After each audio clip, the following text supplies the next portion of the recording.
Ma éjjel álmomban hozzám szegődött egy kis kutya, emberi nyelven így szólott hozzám. Te leszel a kis gazdám, álomnak is szép volt.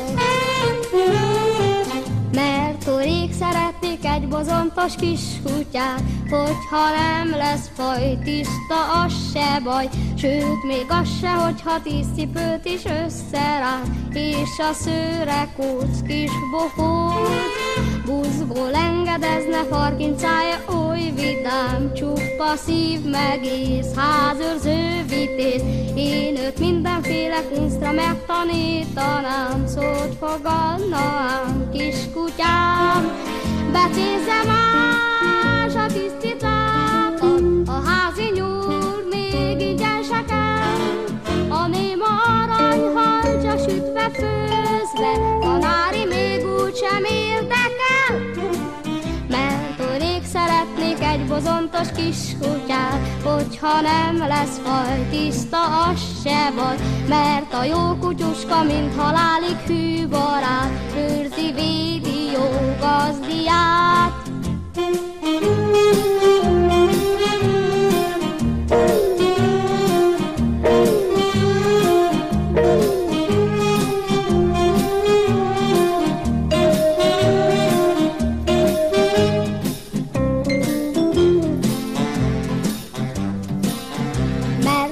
Szeretnék egy bozontos kis kutyát, hogyha nem lesz faj, tiszta, az se baj. Sőt, még az se, hogyha 10 cipőt is összeránt, és a szőrekóc kis bohóc. Buzgó engedezne, farkincája oly vidám, csupa szív meg ész, házőrző vitéz. Én őt mindenféle kunctra megtanítanám, szót fogadnám, kis kutyám. Becézze más a kis cicákat, a házi nyúl még ingyen se kell. A néma aranyhal csak sütve főzve, tanári még úgysem érdekel.